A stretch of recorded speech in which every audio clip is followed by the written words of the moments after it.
Ciné pas très connu, la série cinéma de Chanda et Chignon. Ciné pas très connu. C'est quoi le jeu de mots? C'est pourquoi ciné pas très connu? C'est une série sur le cinéma pas connu. Cinéma, Chanda et Chignon. Chanda et Chignon. Ciné pas très connu. Iris et Marian, bibliothécaires, parlent de cinéma oublié ou méconnu. Dans cet épisode, Marian évoque Gina Lollobrigida, Sophia Loren, Claudia Cardinal, Léa Massari, des actrices mythiques du cinéma italien. L'arrivée des beaux jours, du soleil, des fleurs et du ciel bleu est l'occasion parfaite de faire un détour par l'Italie. Dans ce nouvel épisode, partons à la découverte des grandes actrices dont les prénoms riment avec Dolce Vita. Gina, Sofia, Claudia et Léa. Première à ouvrir le bal, Gina Lollobrigida, disparue presque centenaire le 16 janvier 2023. Celle qui aura longtemps été l'incarnation de l'amour, dira pourtant qu'il fut le grand absent de sa vie.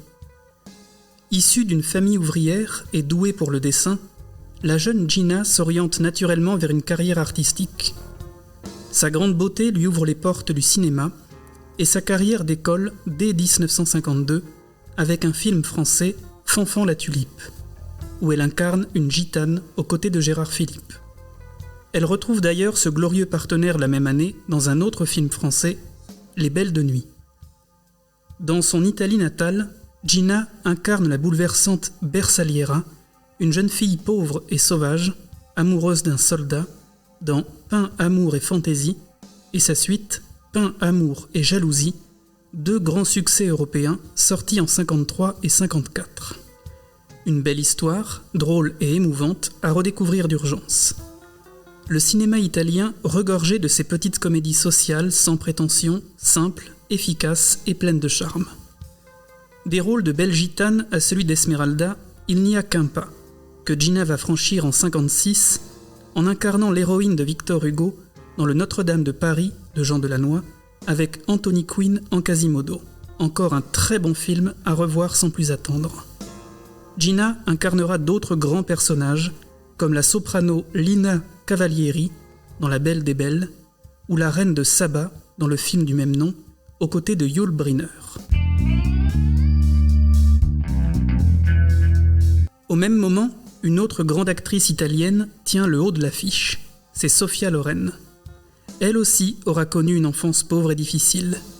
Elle aussi sera remarquée pour sa grande beauté et se retrouvera à faire du cinéma sans vraiment le vouloir. Elle aussi connaîtra une carrière internationale dans les années 50 et 60, avant de disparaître progressivement des écrans. Plutôt que d'évoquer les grands classiques, je préfère vous inciter à revoir ses premiers rôles, ou ses derniers, moins connus mais tout aussi intéressants. Ainsi, en 1954, dans l'Or de Naples, un petit commerçant de rue voit ses ventes décoller lorsque sa femme, Sophia, joue la marchande. Jusqu'au jour où celle-ci perd sa bague de mariée dans l'une des pizzas, provoquant la fureur du mari jaloux. Quelques mois plus tard, elle crève l'écran dans l'excellente comédie « Dommage que tu sois une canaille », où elle est une petite voleuse de bas étage qui rend chèvre un jeune chauffeur de taxi incarné par Marcello Mastroianni. Sophia fredonne, chantonne, virevolte, sautille et pétille pendant 1h30 dans l'un de ses meilleurs films.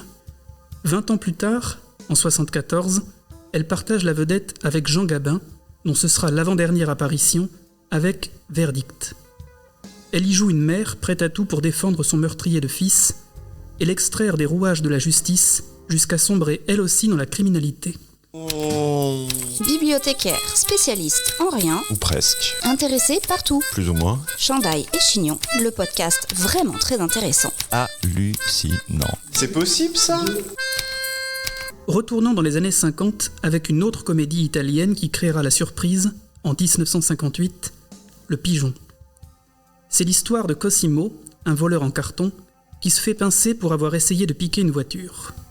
En prison, il fait l'erreur de dévoiler son prochain casse, qu'il pense infaillible, et se fait dérober l'idée par une bande de bras cassés et de tirs au flanc. Bien évidemment, l'affaire en or se révélera être le cambriolage le plus déplorable qu'ait connu l'Italie. Mais il permettra toutefois de découvrir un véritable joyau en la présence de Claudia Cardinal, qui fait ici ses débuts en incarnant la sœur d'un des malfrats. Sa silhouette, gracile et féline, sera celle des années 60. Tour à tour, elle est Ginetta dans Rocco et ses frères, mais aussi cette jeune provinciale larguée sur le bord de la route dans La fille à la valise, sans oublier la bien nommée Vénus qui accompagne Belmondo dans Cartouche, et la riche héritière du guépard qui séduit Delon. Elle sait aussi jouer des rôles plus difficiles comme dans l'étrange 8,5 de Fellini, ou cette incestueuse Sandra dans le film du même nom, tourné par Visconti. Rappelez-vous, Claudia, c'est aussi la mythique veuve Jill McBain, dévastée par le massacre de sa famille dans le formidable western de Sergio Leone, Il était une fois dans l'Ouest.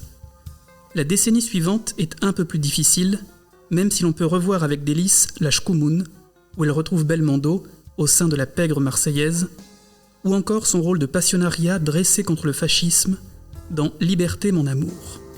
Faisons un bond jusqu'en 82 avec l'incroyable Fitzcarraldo, dans lequel elle accompagne un Klaus Kinski hallucinant et halluciné dans son projet démesuré de construire un opéra géant au beau milieu de la jungle amazonienne.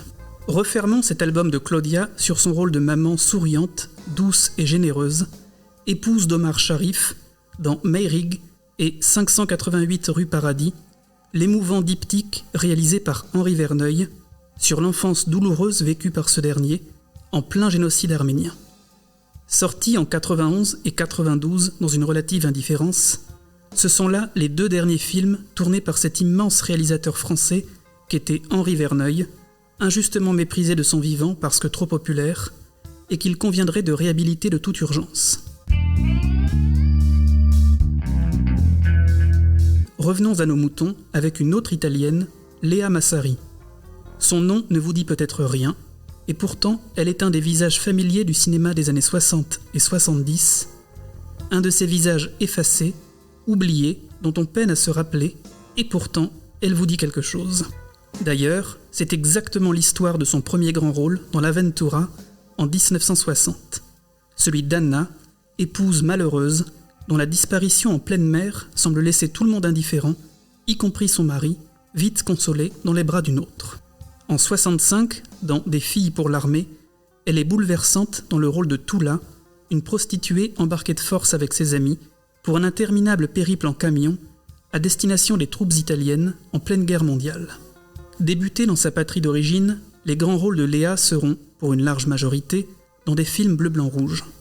Ainsi, elle est une avocate séquestrée par Delon dans L'Insoumis, en 64, un des tout premiers films français sur la guerre d'Algérie. Elle est aussi l'épouse de Michel Piccoli dans Les choses de la vie, en 70, puis son fantasme dans La femme en bleu, 3 ans plus tard. Elle n'hésite pas à prendre des risques en acceptant le rôle sulfureux d'une mère séduisant son propre fils dans Le souffle au cœur, en 71. Elle marque les esprits dans l'angoissant Peur sur la ville, en 75, avec Belmondo. Souvenez-vous, elle est Nora Elmer, la première victime de Minos. Harcelée au téléphone, effrayée, seule dans son appartement, elle meurt défenestrée dans la mémorable première séquence du film. Léa termine sa carrière en 84 avec La 7e cible, autre polar français, où elle joue la femme de Lino Ventura. Ce sera le dernier film de ces deux grands noms du cinéma franco-italien. Ce tour d'horizon transalpin touche à sa fin. Bien sûr, il n'est pas exhaustif, et l'on aurait pu évoquer les grandes heures de Monica, Virna ou Ornella. En attendant, rien ne vous empêche, un de ces soirs, d'abandonner smartphone et séries afin de voir ou revoir ces merveilleuses héroïnes italiennes dans leurs petites et grandes histoires cinématographiques, certaines étant d'ailleurs disponibles dans nos médiathèques. Semez vos envies et cultivez votre curiosité en attendant le prochain podcast des médiathèques de Saint-Médard-en-Jalles. Abonne-toi. Ciné pas très connu.